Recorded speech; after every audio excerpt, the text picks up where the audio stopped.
कहानी पसंद आए तो लाइक, सब्सक्राइब और शेयर जरूर कीजिए। सड़क पर प्रदर्शन की हलचल से भीड़ इकट्ठा हो गई थी। मैंने बेहतर दृश्य पाने की कोशिश में अपनी गर्दन टेढ़ी की, तभी मेरी नजर किसी चीज पर पड़ी।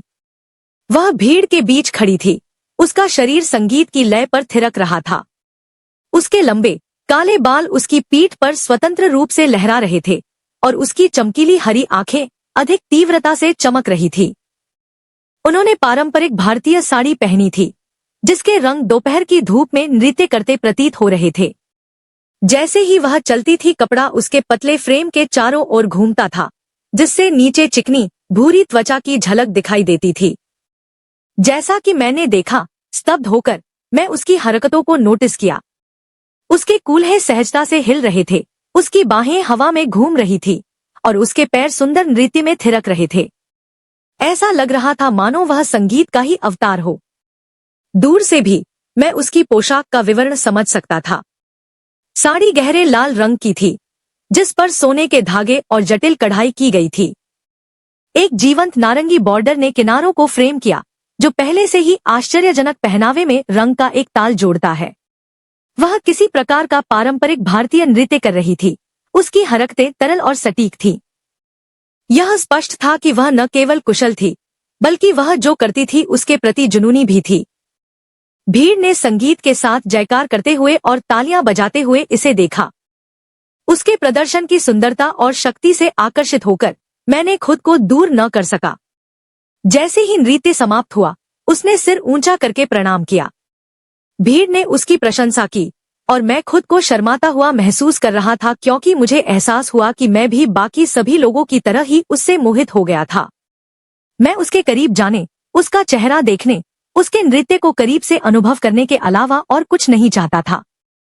लेकिन इससे पहले कि मैं भीड़ के बीच से निकलने की हिम्मत जुटा पाता, वह भीड़ में गायब हो गई और हवा में अपने शानदार प्रदर्शन की स्मृति और अपने इत्र की मादक खुशबू के अलावा कुछ नहीं छोड़ा। दिन बीतते गए और मैं उसके बारे में सोचता रहा। मुझे जब भी मौका मिलता, मैं उसकी लाल रंग की साड़ी या उसकी चमकीली हरी आंखों की एक और झलक पाने की उम्मीद में खुद को बाजार में भटकता हुआ पाता। आखिरकार मेरी किस्मत बदल गई। वहां वह एक अस्थायी मंच के ऊपर खड़ी थी। उसका शरीर एक बार फिर संगीत के साथ पूर्ण सामंजस्य में चल रहा था। इस बार मैंने प्रदर्शन के बाद उनसे संपर्क करने का साहस जुटाया। आप वास्तव में अविश्वसनीय हैं, मैंने हकलाते हुए कहा। मेरा दिल तेजी से धड़कने लगा। वह मेरी ओर मुड़ी। उसके होठों के कोनों पर एक छोटी सी मुस्कान खेल रही थी। धन्यवाद, उसने जवाब दिया। उसकी आवाज रेशम की तरह चिकनी थी। मुझे खुशी है कि आपने मेरे नृत्य का आनंद लिया। उसकी आंखें मुझसे मिली और एक पल के लिए ऐसा लगा जैसे हमारे आसपास की दुनिया फीकी पड़ गई हो। मेरा नाम प्रिया है, उसने अपना हाथ बढ़ाते हुए कहा। और आप? अमर, मैंने उसका हाथ अपने हाथ में लेते हुए उत्तर दिया। तुमसे मिलकर अच्छा लगा, प्रिया। जैसे ही हमारी त्वचा का स्पर्श हुआ, मुझे अपनी रीढ़ की हड्डी में कंपी महसूस हुई। मैं उस पहले प्रदर्शन के बाद आपको ढूंढने का मन बना रहा था। आपने काफी प्रभाव छोड़ा। वह थोड़ा शर्मा गई। उसके गाल सुंदर गुलाबी रंग में बदल गए। ठीक है, धन्यवाद, उसने मेरी ओर दोबारा देखने से पहले दूसरी ओर देखते हुए कहा। मुझे खुशी है कि आपने इसका आनंद उठाया। हमने अपने जीवन, अपने परिवार और अपने जुनून के बारे में घंटों बात की। मुझे पता चला कि प्रिया पेशे से एक नर्तकी थी, लेकिन वह एक स्थानीय स्कूल में पढ़ाती भी थी और उन बच्चों के साथ नृत्य के प्रति अपने प्यार को साझा करती थी जिनके पास अन्यथा अवसर नहीं होता। जैसे जैसे सूरज ढलने लगा, बाजार में गर्म चमक फैल गई। मैंने पाया कि उसके हर शब्द के साथ मैं उसके प्यार में और अधिक गहराई से डूब रहा था। और जब उसने आखिरकार पूछा कि क्या मैं फिर कभी उसका नृत्य देखना चाहूंगा, तो मुझे पता था कि मेरा दिल हमेशा प्रिया का रहेगा। हमने नंबरों का आदान प्रदान किया और संपर्क में बने रहने का वादा किया। उस शाम जैसे ही मैं उससे दूर चला गया, मुझे उद्देश्य और दिशा की एक नई अनुभूति महसूस हुई। मैं जानता था कि जीवन में चाहे कितनी भी चुनौतियां आए, जब तक मेरे जीवन में प्रिया है, मैं उनसे पार पा सकता हूं। और इसलिए हर दिन मैं हमारे फोन कॉल और संदेशों का इंतजार करता था और मैं उस समय को संजोता था जब हम मिल पाते थे और एक साथ समय बिता पाते थे। अगले कुछ हफ्तों के दौरान हम करीब आ गए। हमने एक साथ शहर का भ्रमण किया, भोजन और कहानियां साझा की। उसकी हंसी संक्रामक थी और उसकी उपस्थिति ने मुझे पूर्णता का एहसास कराया। लेकिन प्रिया के बारे में कुछ ऐसा था जिस पर मैं अपनी उंगली नहीं रख सका। ऐसा लगता था जैसे उसका कोई हिस्सा था जिसे उसने छिपाकर रखा था, यहाँ तक कि किसी ऐसे व्यक्ति से भी जो मुझे उसके इतने करीब महसूस हुआ हो। एक दिन जब हम बाजार में घूम रहे थे, मैंने उसके साथ इस विषय पर चर्चा करने का निर्णय लिया। प्रिया, मैंने उसका हाथ अपने हाथ में लेते हुए कहना शुरू किया, मैं तुमसे कुछ पूछना चाहता था। तुम्हारा एक हिस्सा है जो तुम कभी किसी को नहीं दिखाती हो। ऐसा क्या है जिसे तुम छिपाकर रखती हो? उसकी अभिव्यक्ति गंभीर हो गई और मेरी नजर दोबारा मिलने से पहले उसने एक पल के लिए दूसरी ओर देखा। यह कोई महत्वपूर्ण बात नहीं है, उसने मुस्कुराते हुए कहा।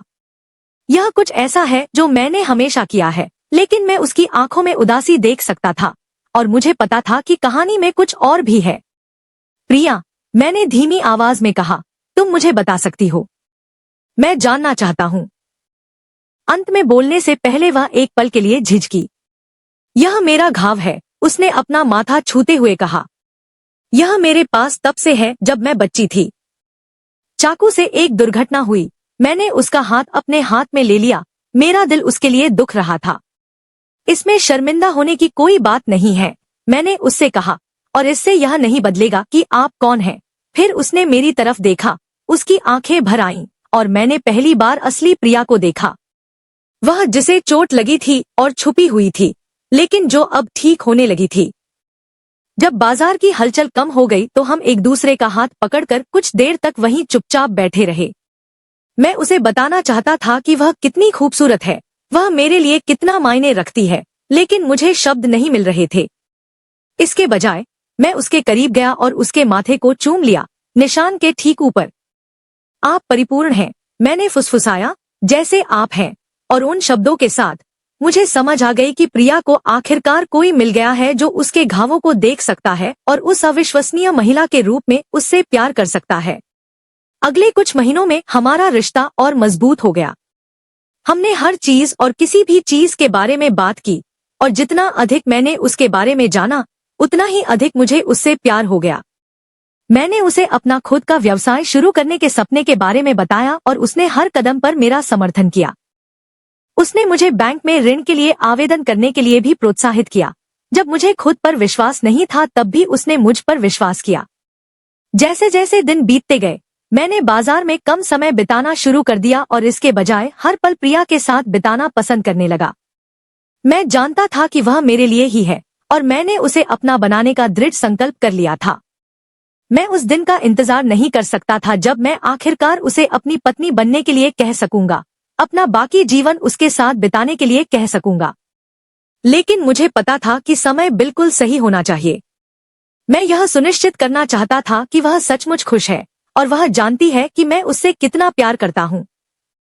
एक शाम जब हम शहर के एक पार्क में एक साथ बैठे थे तो मैंने उसे यह बताने का साहस जुटाया कि मुझे कैसा महसूस हुआ। मेरा दिल मेरे सीने में जोरों से धड़क रहा था।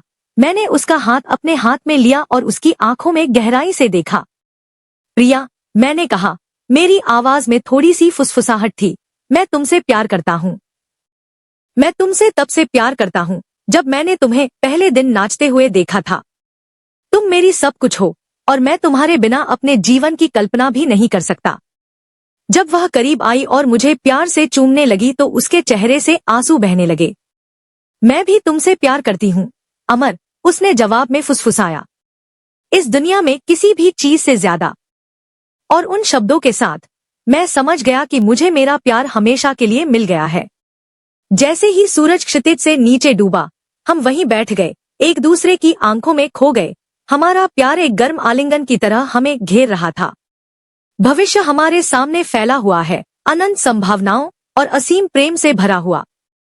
और इससे कोई फर्क नहीं पड़ता कि जीवन हमारे सामने कितनी चुनौतियां पेश करता है। मैं जानता था कि जब तक हम एक दूसरे के साथ हैं, हम एक साथ किसी भी चीज का सामना कर सकते हैं। प्रिया और मेरे लिए करने के लिए केवल एक ही काम बचा था, अपना शेष जीवन एक साथ शुरू करना। मेरे चेहरे पर मुस्कान और दिल में प्यार उमड़ते हुए मैंने उससे वह सवाल पूछा जिसका मैं हमेशा से इंतजार कर रहा था। क्या आप करेंगी मुझसे शादी?